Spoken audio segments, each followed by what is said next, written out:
I was always thinking about things. Like I was like, all right, not even to make money, but I was just a very creative person and I needed a creative outlet. And I think that need for a creative outlet caused a lot of issues when I was growing up because I was bored. So I would Yeah. have problems in school. I got kicked out of school. I was like kind of like I don't want to say like a bad kid, but I just needed like attention, you know? Yeah. So then my parents finally in high school enrolled me in theater. Hey everyone, welcome back to the Walk 12 podcast. If you're tuning in on YouTube or any of the podcast directories, make sure to do yourself one teeny tiny little favor and make sure to give us a follow because I don't want you to miss out on any of the amazing guests I got coming on this year.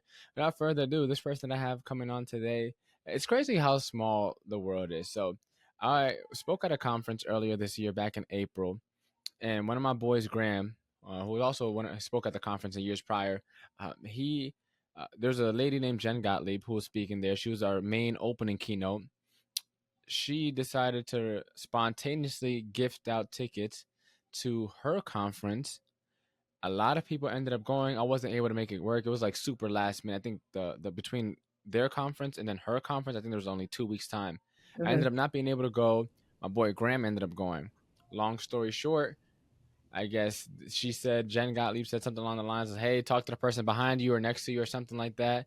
And Graham ended up talking to the person I have on today, and they connected. And she mentioned something about AI, and Graham was like, "I know a guy." Fast forward a little bit, now we have her on the show today. So Limor, for anyone who has had the opportunity to get to know you, to get have the pleasure to get to meet you yet, tell us your quick elevator pitch. Who are you and what do you do? So my name is Limor Weinberg. I'm a nurse practitioner. I'm based out of Miami. I own a an aesthetic clinic. It's called the Clinic USA. And my specialty is any like non-invasive, non-surgical aesthetic procedures.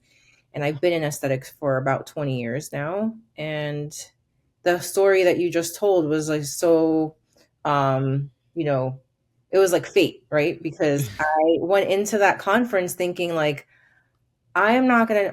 I didn't know one person at the conference, and I went Hmm. there kind of like as a favor to myself. I'm like, you're gonna do this. I'm kind of like an ambivert where I don't really like to socialize outside of my norm, right? Yeah. And I just they made us talk to people during the conference, and I was like, and I talked to the girl next to me, and then she started talking to the people behind us, and then we got into a conversation, and I met Graham, and yeah, and then he connected me with you, but I didn't even reach out to you for like 3 months after that. If Or it was 3 months, 3 months. I think it was like 2 or 3 months after. I don't So remember. Did I reach out to you first or something? no, I no. reached I out. reached out to you. I actually had to go back into my chat with him to find out what he had sent me because I didn't even remember. Mm, Yeah. time. It feels Maybe like. it was like a month. I don't know. But I was doing an AI talk and I was like, oh, I remember this guy gave me someone's info. Let me reach out. And then when I looked at your page, I was like, I don't even know if this guy's gonna be able to help me. Like he does all real estate stuff. Like I didn't even know what. Yeah. And then here we are. You helped me with my whole presentation. You actually wrote half of it. I was like, I give up. Can you do this for me? So, yeah, you ended up being amazing and great and such a good Thank you. guide. And even though you're so young, you are wise beyond your years, really. I talk to a lot of people like you. I'm very open, and podcasting. For everyone that's listening, podcasting is the biggest cheat code. I get to talk to people from all over the world, from all different walks of life, from all different businesses, industries, you name it, and just to get to sit here and figure out how they got to where they're at. It's like perspective. Perspective is like it helps you navigate through the world so much because you start looking at things in ways that you probably would have never seen before. And sometimes you agree with people, sometimes you disagree, but the whole point is like understanding why they got to the decision that they are. I've always been a sucker for deep talks, which is why I like podcasting. I feel like as you mentioned fate earlier, I feel like it was in my cards because I've Mhm. always been a sucker for deep talks since like middle school, high school. I always been like You were in like my the thought. weird kid. You were the weird kid that was like, I was not the weird kid. I was the cool kid that had another side to him. That's what I like to call it. I was but definitely the weird kid for sure, like no, I 100% would say I was kid. probably I would consider myself weird up until like I'd say right around seventh grade year, eighth grade year. That's when I started hanging out with my boys that I ended up going to high school with and still being friends to this day. But like they They're help like mold me. TikToks. Okay. But yeah, Do um, they also like deep talks? I mean, most of them do. Well, there's a couple. One like one of my boys. Shout out to Rico. Um, Man, there's so many deep conversations like randomly. Like we'll be in the gym mid workout one day and just like completely forget about the workout and just go like an hour just riffing on something like you know. But more so like life, not more like the like I never really talked about like aliens or anything crazy like that. It's more so just like life, what I want to accomplish, what's going on, things like that. Why am I here? What's our purpose? Things of that nature. I used to always be I always been curious as to like what makes people tick. Yeah, Like I mean, why do people do what very. they I do? feel like you, someone that I speak to a lot of young people in my job, Yeah. and I feel like you definitely have something about you that is special because you're definitely you like to communicate on a deeper level for sure. Because I speak to a lot of people, and everyone's very superficial and like they don't really get into like their deep conversations or feelings, or you know what I mean. It's just like I feel like with you, you kind of you have no you're almost like a little vulnerable, right? Like I don't feel like you Hmm. have any walls up, is what I'm trying to say. Yeah. Like you No, no, kind of 100%. you are what you are. Like you're like very transparent about it, which is like Yeah. so cool because you don't really see that these days. For me, it was So my big thing, like I always been like very observant. You mentioned being an ambivert. I'm like super ambivert. It's like I will talk your head off if you let me, but Right. if I go into a place where I don't know anyone, I'm extremely observant. Like who's Yeah. hanging out with who, where are the cliques already formed, what circles already going, what are these people talking about, how are they talking, what are their mannerisms. If I go in somewhere where I don't know anyone, I'm always looking.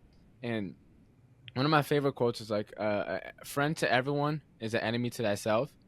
And so I always stay wary of the people that are like in everyone's faces.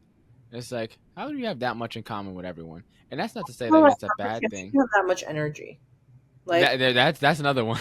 I'm suspicious. Like I don't Yeah, have energy. I can only give my energy to like one or two people max, and I yeah, find that social gatherings are very exhausting at the end because, hmm like you said, you are giving your time and your energy to people. So I try to limit who I'm doing that with.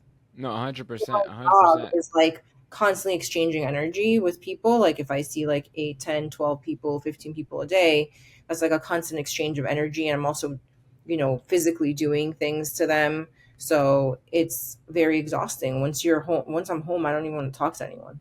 Yeah, no, 100%. I remember when I worked at the restaurant. Like looking back at it now, I don't really remember too many days. Like a lot of the days kind of just blur Blur. together. Cause like a lot of times, as you mentioned, you're dealing with people you don't know what they're coming in with. You don't know what they were dealing with prior to entering the facility. In your case, your practice. In my case, the restaurant, right? And then on top of that, some people for whatever reason feel the need to just take out whatever they're going through on the nearest person, and so then it's like people are literally just start taking stuff out on you, and you had nothing to do with any of it, which is entirely so. A lot of those days, I'll just clock in and I'll just put my headphones in and just get to work, and that way I can just zone everyone out and not have to worry about what's going on or whose energy is what. I would just like completely zone people out, and just work for the most part. But even at social gatherings too, like when I go to networking events and conferences, you mentioned 1 to 2 people. Like that's my like I guess my threshold, my criteria. I guess like I meet 1 to 2 dope people, and like I'm good. Like that's all I need. I don't need anyone more. We're friends for the whole conference then, right? Yeah, That actually just happened to me when I was in Connecticut. I ended up meeting these the first night I was there. I walked in and they were having like a little bar situation, and I went there and I met like these two girls, and I ended up being friends. It was actually three of them, and the entire weekend I was with them. I mean, I knew other people, but like they were like the main group. Like we drove together, we like went, we hung out, we hung out in each other's rooms. Like we were friends. Like it was like we knew each other, you know. yeah, But that was it. And then I was like, okay, no one else. I don't have. I don't. My social battery is zero. yeah. No, It's 100%. on So empty now. so to bring it back a little bit, Yeah. I'm curious. Like, were you always? like entrepreneurial. If you could take us back in the time machine a little bit to back when you were just a little more, right? Yeah. Growing up, and were you the kid that was like thinking about things to sell and making money, or you just one of the regular kids? I'd like to say that wasn't you just No, worried I about was, playing outside and I whatever. was definitely like a very strange child, I would say. I was always like the leader, you know, I my parents probably were so like what is wrong with our child, in a way, cuz like why can't she just be normal and like play outside or want to play outside. I was always like, did I ever tell you the story about the magnetic earrings?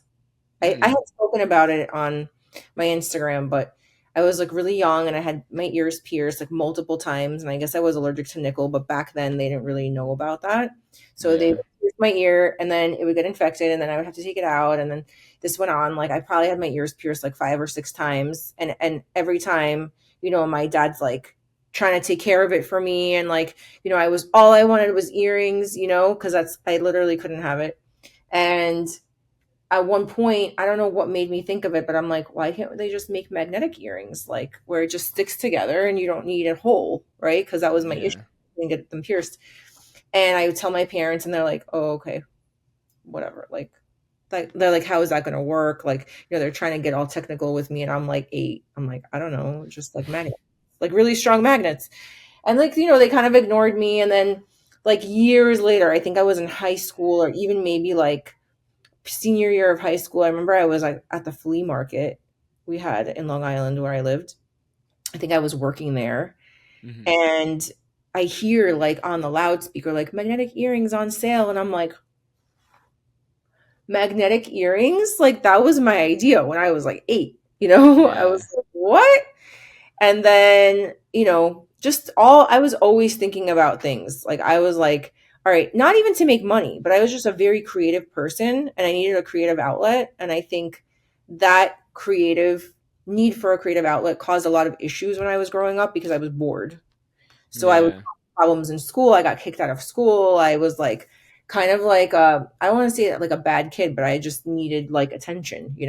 yeah. So then my parents finally in high school enrolled me in theater.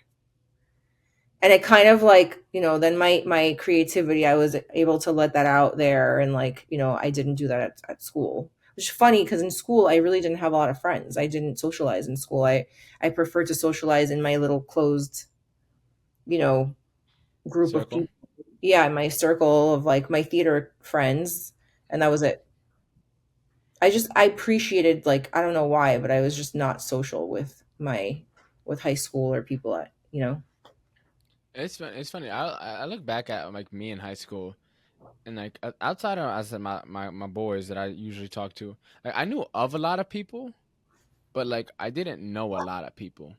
Like Right, there's right, people right. whose names and faces I recognize, and like if I were to see them, like yo, what's up, and I dap them up or something like that. The universal like little head nod that you do when you see someone.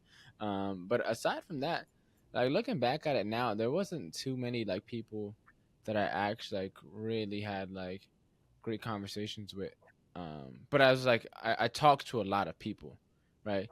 But like Yeah. for, I didn't really let a lot of people in, which is ironic because you mentioned earlier, like I'm someone who was like very vulnerable and just open, and Hmm. I was very closed off. But you don't, Uh, I'm not saying you don't give that opportunity and you're not maybe open to everyone, but when you are with that person, you are open, you no, know? no, 100%. But it wasn't always that way. Like Oh, back in high school, I used to be. Are you into attachment styles at all? yeah. So I was a avoidant dismissive attachment style, Okay. I'm like the and opposite. so, and so like Anxious attachment. We're working on it though.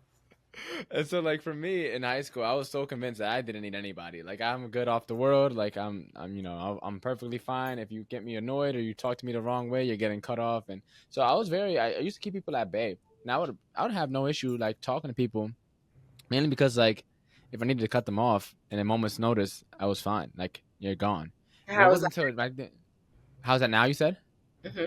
So and I'm more secure now than anything. I still have avoidant tendencies, which I'll probably never let go of, just because I don't ever also want to be a pushover. Right? You use them as a protective, like a Yeah, and Mhm. sometimes people get out of line. You gotta let them know, like, yeah, I'm not the one. Every now and then, right? You because I just so now I'm more secure. But it took me a while. It took me a lot of work. Attachment styles, I started learning about that in junior year it was. And then my senior year, I love football. And the main reason, of course, I got in great shape, the camaraderie, Mhm, being in a team environment, all the stuff. I love all of that. And football also allowed me a space to be vulnerable and just be present.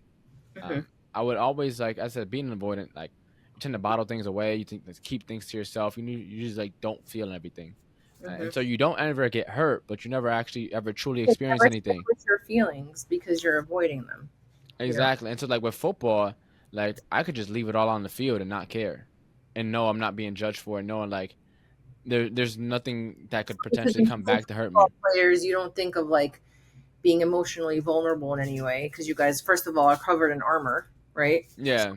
just symbolically, you guys seem very protected from the outside. So you wouldn't think that at all of football players. Yeah, Or like, and like football, it's not like I was sitting there with my boys to talk about my emotions. It's just more so like I was able to play the game, and like by playing the game and being present in the game. And as I said, there's times where you win, there's times where you lose, there's times where it's tough and it's a really close game. There's times where you get, it's a letdown and you lost the game you should have won. And just like being present in the moment through all of that, that allowed me to start opening up. And then once I got into college, I was like, that was a big opportunity for me because it's like I have a clean slate. I have an opportunity to go into this new world where no one knows me really. Aside from my roommate and maybe there's like two or three other kids from my high school that were also going to. I went to UConn for a year and a half, mhm, uh, and so it's like no one knew me at all. And UConn has 25,000 students, which is a pretty decent sized campus. And so I was like, well, do I want to keep being this guy? And I built up this kind of like persona, right? Do I keep wanting to Trill Johnny was my old nickname, right? Do I keep wanting to be keep wanting to act as a Trill Johnny guy, or do I like start kind of fresh? And so college was like the point where I was like, oh, you know what? Let me start fresh. And then since then, like my attachment style has been pretty secure, even with like non-romantic relationships. Like when I meet people, like I'm very secure in knowing that like, hey, you have my trust, you have my respect until you don't. And right. like because it was more so you ever heard the quote, it's better to be a warrior in a garden than a gardener at war. No. I love that quote so much because like my avoidant tendencies, although came from a place where I was scared of being hurt and being alone and abandoned or whatever, um, now that I'm more in control and tapped into why all of that is the way it is, now it's more like I'm a warrior in a garden now. Like I have these tools, I have these weapons, I guess you could say, or skills, and Mhm. I'll never use them. But worst case to worst, if someone comes into the garden trying to wreak havoc, Good. I'm good. Versus where it's like if you're a gardener, you're completely defenseless, and then a war breaks off, you're screwed. Right. Either way, you have no preparation. You never been to battle. You never fought, and so it's like, for me now, it's more so like I have those just in case someone, as I said, try to get out of line. But I'm very secure with relationships, especially because I also spend a lot of time like waiting and observing before I look into someone, Mhm. and like I approach them in a conversation that usually most of the times it's like I never really have to worry because it's like I listen to like where am I being guided, where am I being pulled towards, and the people I have conversations with just end up being great conversations, and then Yeah, from that's why there, that's why I say like I feel like you're just like wise beyond your years because you just are so introspective and so able to understand those things where most people your age are not there, you know. Also, it's funny because when I was your age in college, we didn't have like the access to attachment styles and all these, like no one knew what any of this stuff was. I mean, maybe like psychologists and psychiatrists, but we didn't have the access to all of those things. So, you know, is just now people that are younger have access to like Instagram or like all these, social media outlets where they're always talking about it. You have so much more access to those things. So, like, being able to get therapy or heal yourself is so much easier. I mean, you have more access to it. I don't want to say it's easier, but it's more talked about, it's more discussed. Like, when I yeah, was growing up, no one talked about that.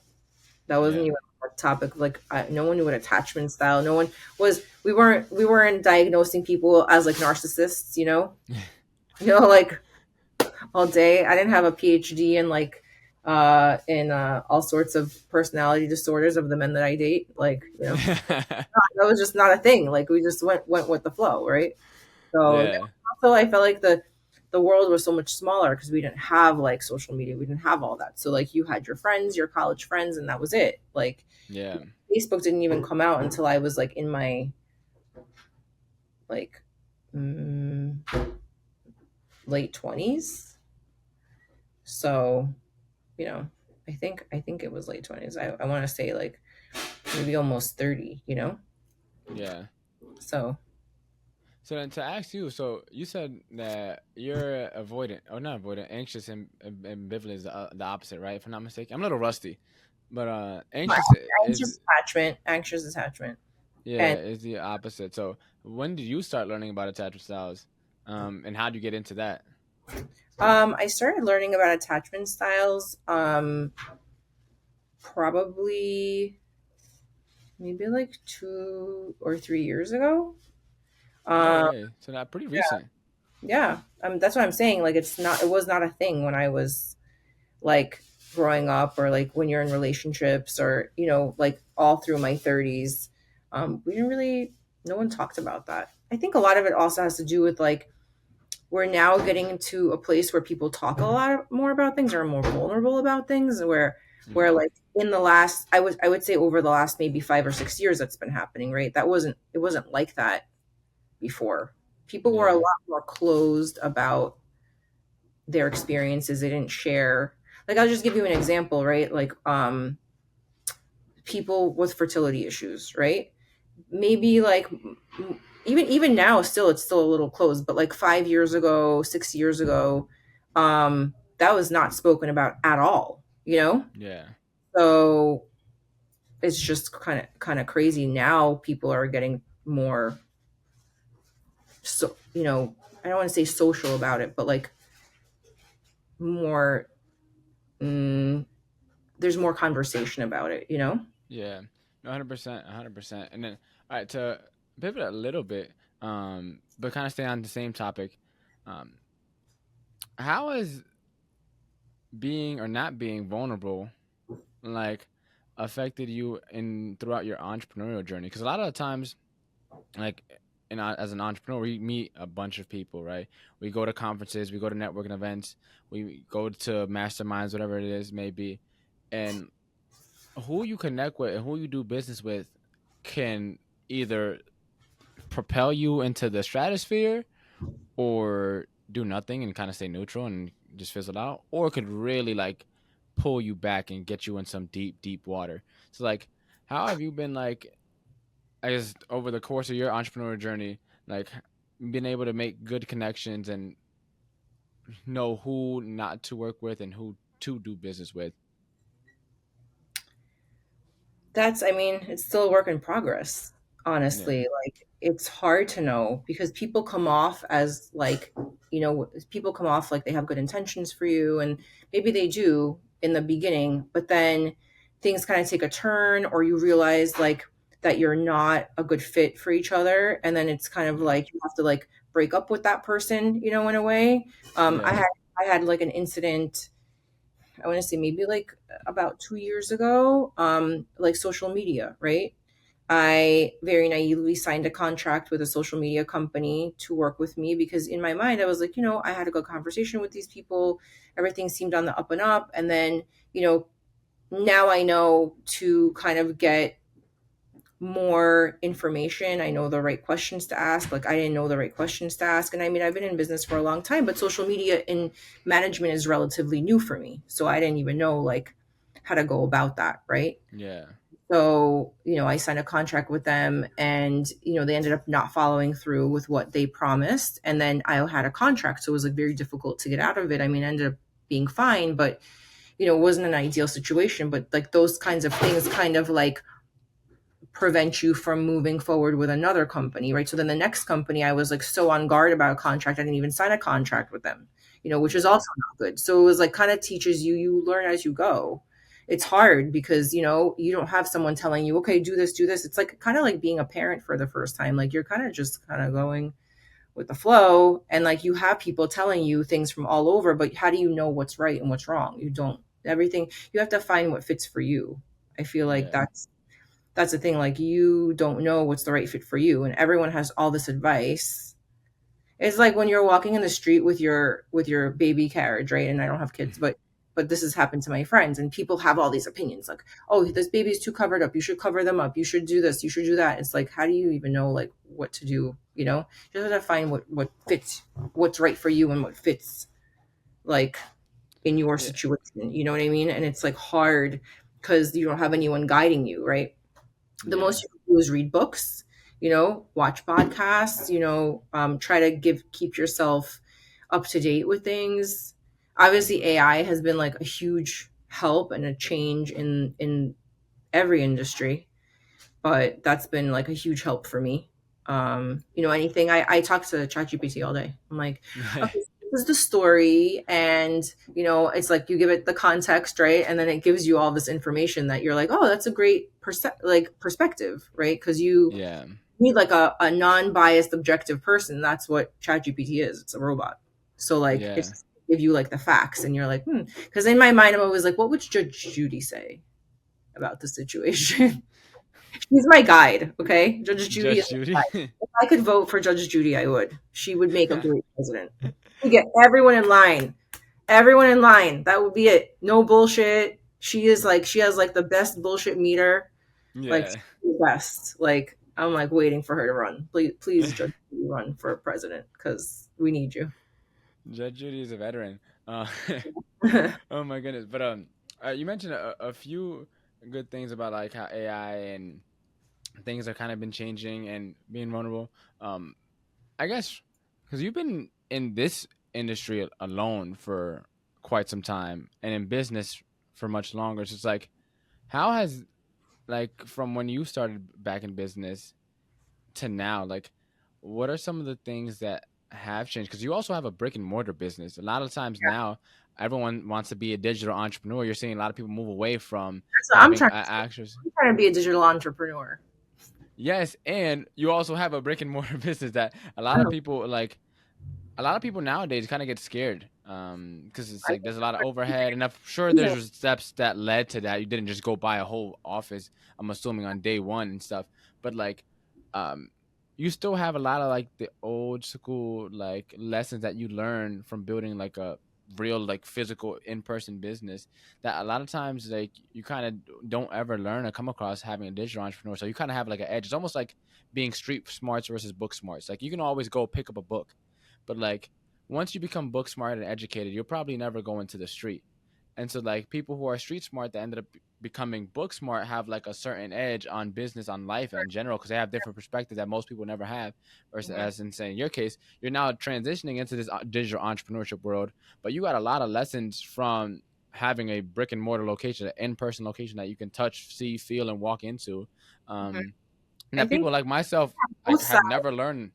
Yeah, I mean, on both sides, I think like having the street smarts is really helpful to Yeah. navigate relationships and bullshit, you know, where, I've met plenty of people who are book smart and can't find their way out of a paper bag, you know?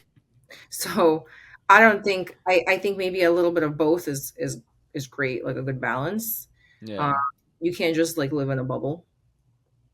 I've had a lot of experience in different types of like jobs and work and careers, and I was always like an entrepreneur at heart, but obviously I had to get here in a way. So I worked in all different types of places. I mean, my first job was at a children's party place when I was like 14, or I don't even know, maybe younger. um I've always kind of been in hospitality, which is funny because again, I am not an extrovert. I'm a forced extrovert. So You but make it happen. I was good at talking to people. So it wasn't that I wanted to talk to people, but I had that skill. So I have this way of like relating with you, that people really like. And so my job is good for, like I fit into my job because I talk to different people all day. But it's also like when you're working in hospitality and you're trying to, empathize or relate with the guests, and you understand where they're coming from and they like that, so you kind of connect with people. um which can also be exhausting, but it works for your job, right? Yeah. So, I I mean, it's been such a long, like wild road. I mean, people always think like, oh, I'm going to open a business and it's going to be like this, right? And it's never like this. It's like Yeah. this, and then you're up here and then you're down here. And like, sometimes you're like, am I going to make it out of this part? Yeah. There's no like specific rule book either. You're just kind of like learning as you go a lot of the time. And it's great to have mentors and people like advisors. And, as you get more into your entrepreneurial path, you realize that you really need to ask for help. Where in the beginning, you're probably more apt to just do it yourself or try to do it yourself. Partially financially, because you can't afford those people, and partially because you don't know that you need help. It's like you don't know what you don't know. Yeah. So So yeah. let me ask you this, because you mentioned about the ebbs and flows, ups and downs of entrepreneurship. So yeah, I said you have an in-person location. You survived the pandemic, which is crazy. Actually, Yeah. I opened the office in the pandemic, during the pandemic, which was great because in my industry, the Yeah. pandemic worked wonders for us. Actually, it's funny. Really? There's been so the pandemic was an interesting time because of the fact that for aesthetics, right? So Yeah. people are now working virtually. They had more time to have downtime because they were working virtually. So you might not have to have your camera on. You don't have to go into an office. You have more time to recover if you needed it because now you're working from home. Um, Even though a lot of offices closed, Florida, which is where I am, we kind of didn't have COVID here. So according to the government, COVID did not exist. So we kind of we closed for like I think 6 weeks, and then we were right back to business. Like nothing happened, and Yeah. we obviously took precautions. We wore masks. Like the staff would get tested, here and there, but it was like not, it wasn't that strict. Where in other states, like in other countries, people were like home, like you couldn't even leave your house. We were lucky that we didn't have that here, um, but a lot of the businesses stayed open. A lot of businesses closed. Restaurants didn't have to close. So a lot of the restaurants still did takeout, which was, I mean, just like in New York. In New York, a lot of the restaurants, got smart and they built like these outdoor areas, which still made no sense because they were enclosed. Like I never understood any of that. But anyway, getting back to the point of COVID. So what happened during COVID is like the aesthetics industry, which had Instagram, right? We were very vocal about how much fun we were having. And, we were still busy and we were still working and we worked in offices that were pretty and we had windows and, to someone in a hospital that's working, crazy hours dealing with COVID and like, the whole, psychological effects of that. They're looking at us and they're like, well, why do they get to have all the fun? So what happened was not only were we busy, but we started getting an influx of other medical professionals that worked in other parts of medicine, like other avenues like oncology or, ICU or whatever it was. They were like, well, I want to do Botox too. I want to do fillers. So people who never had an interest before, all of a sudden now wanted to do this. And so even though we had like a spike in sales because it was like the Zoom boom. So everyone's looking at themselves all day on a camera. So something that you never normally do unless you've been working from home. Mhm. Now the majority of people are working from home. So they're like staring at themselves all day and like nitpicking little things. So we call that the Zoom boom, right? So now everyone wants things. So now they have downtime. They don't have to go to an office. They're looking at themselves all day. It was kind of like a recipe for that. Like Yeah. to really like our business is like boomed basically, right? And then, I would say that was like 2020, 2021 was like a huge boom. I opened my business in 2021 in this office. And then all of a sudden, people were going back to work. People didn't have the money because they weren't, again, the government like pumped money into into the community. So like, we had all of this expendable income. So now like that was kind of going away. And so the business started seeing a dip, right? But then everyone also wanted to get into this business. So not only did we see a dip, but now we see that it's getting super saturated, which was making it dip even more. Mm-hmm. because now, where a person had to drive, let's say 5 miles to get their Botox, now it's like on the corner. So like why would they want to drive or pay more or whatever it is, like whatever is keeping them. So what I've seen is in my business specifically, and I've obviously spoken to many people in my industry, and a lot of people have seen a dip, right? The reps for the pharmaceutical companies, like everyone kind of talks, and it's a very small, closed knit community. And what we've seen is that, well, what I've personally seen in my business is that, where I used to see people 2, 3 times a year, now maybe I see them once, because what happens is they'll go to someone else, and that person, maybe the first time is fine, but the second time they don't really like their results. So then they end up coming back to me. So where I used to see people 2, 3 times a year, now I see them one time. I've been seeing them one time. So, they're still kind of dabbling in other places. Oh, let me try this place. Let me try this place. This place charges a little less. This place, if you look at the statistics, people use price as their main reason of going somewhere. Mm-hmm. So I would love to say that, patients are loyal, and a lot of them are. I mean, I have a lot of patients that have stuck with me through and through, right? And they don't care what I charge, and they don't care where my office is. They'll follow me to the moon and back. But then there's a lot of patients that maybe I don't have that connection with, or that, I haven't established like that routine with them. So they're kind of like, they go other places, they try other places. Their friend went somewhere, they're like, oh well, let me try it while I'm here, you know. Maybe it's cheaper, or maybe it's just more convenient. So we're definitely seeing like a dip in our business, because now there's so many people. When I first started doing this, I would say there were 9 of us. Now there's Mm. like 9 people on every block. Yeah. So it's really become, and I mean, not to say that these places aren't closing, and a lot of private equity is coming in and buying these little small med spas.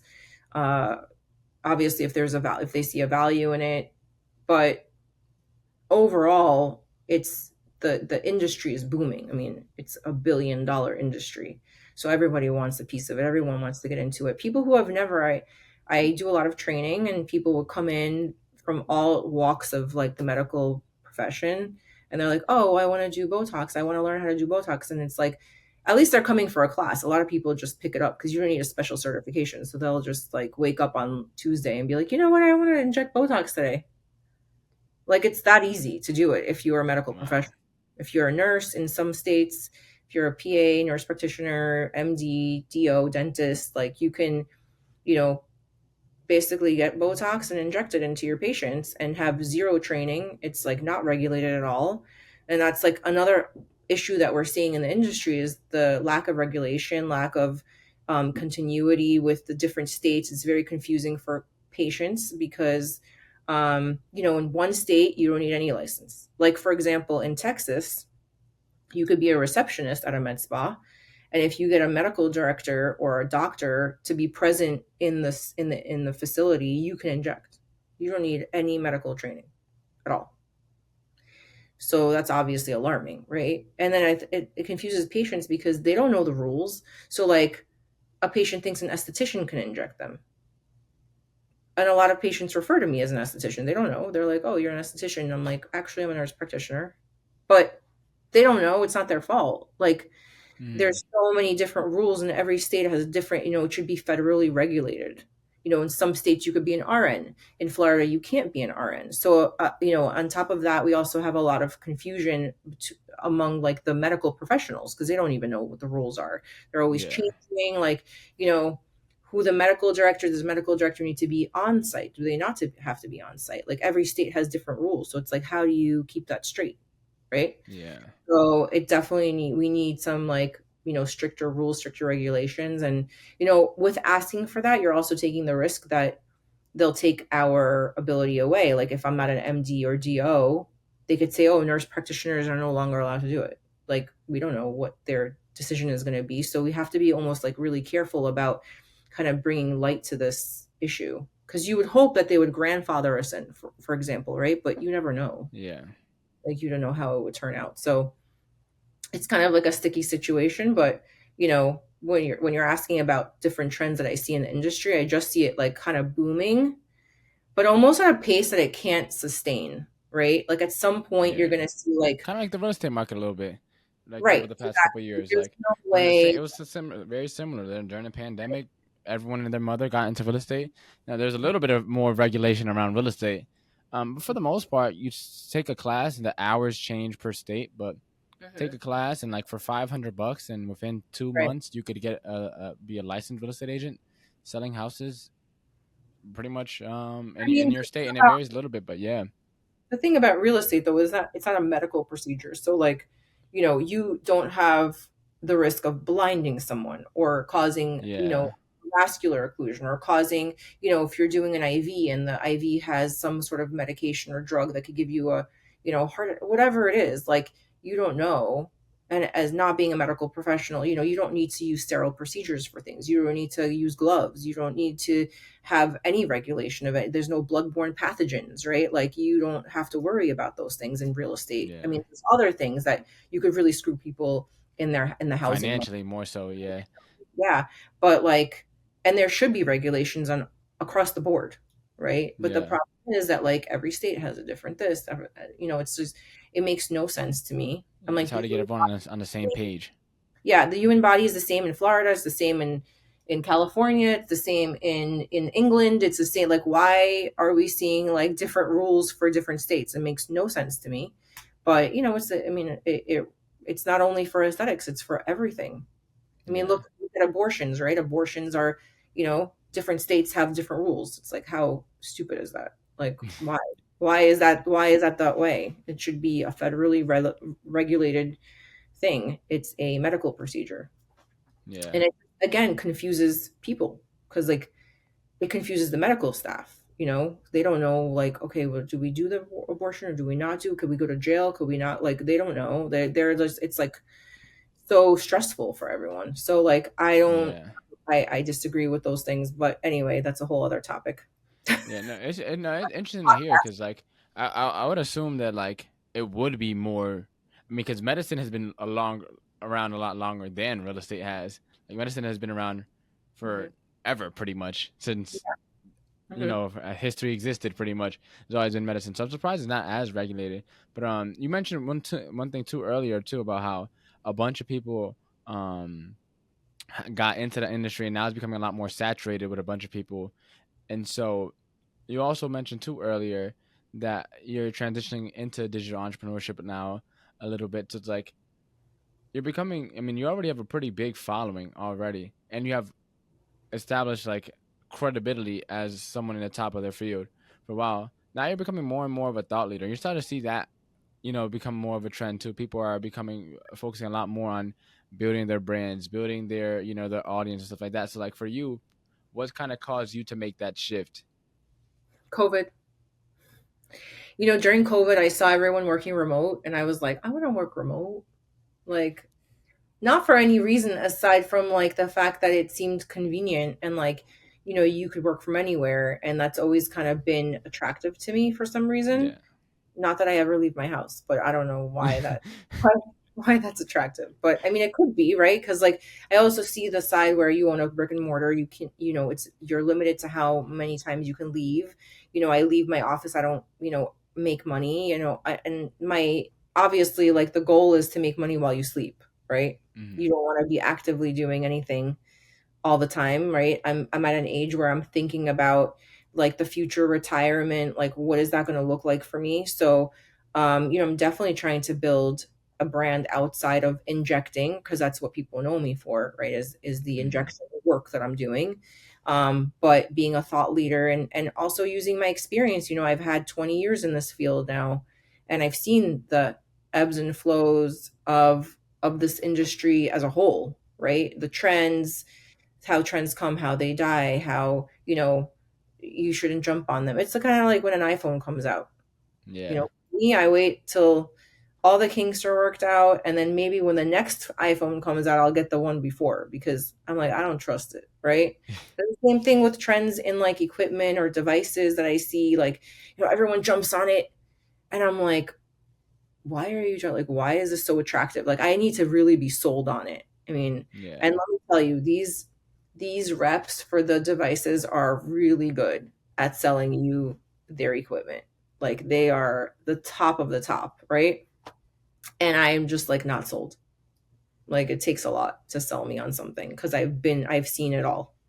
So Yeah. I'm like, so that helps me when I'm like mentoring someone to say, hey, like, so what is this offering you for real? Like, let's talk about the back end that you don't see that they don't tell you about, right?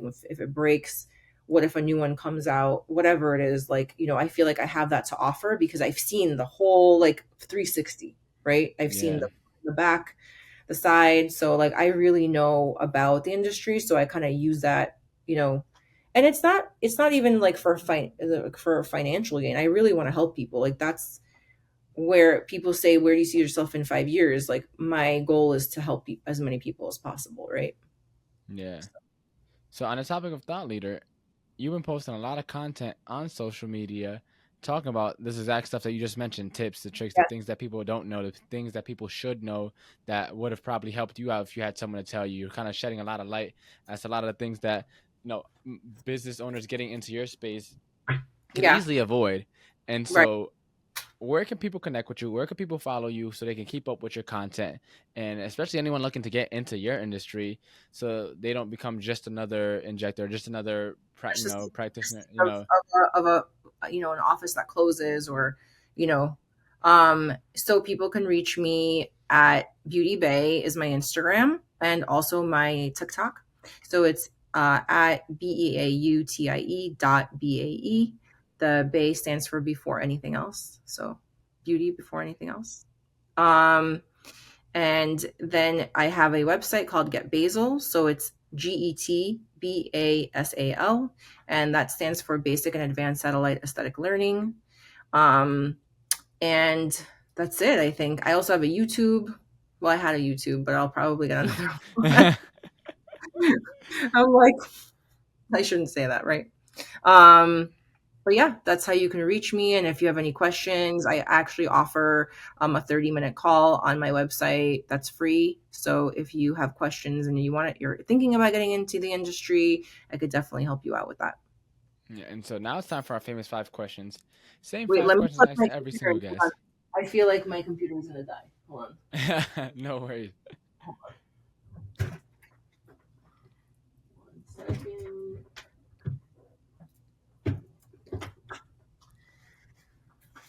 Okay. All good? Yes, we'll be in 1 second. Okay. Go ahead. All right. So, question number one: what is the most impactful lesson you've learned in life? Oh my God. Impactful lesson. Um, Relationships are going to be the most important thing in your life. So spend time building them and keeping them. What is the most admirable trait a person can have? Honesty. If you had to change someone's life but only had one book to recommend, which would it be? Oh God. My favorite book is Outliers by Malcolm Gladwell. So it kind of speaks to the whole like, you know, is it talent versus practice, right? And I think it's a little bit of both and a little luck. So that is a book that I always recommend. Actually, him as an author, I love him as an author, and I recommend all of his books. But that's one of my favorites. What is the legacy that you're working on leaving behind? That is such a good question and something that I haven't really thought about, to be honest. Like I feel like it hasn't hit me yet. Like I haven't gotten there yet. Like, Yeah. but ask me in a year. We'll revisit that question in a year. But Yeah. I haven't gotten there yet.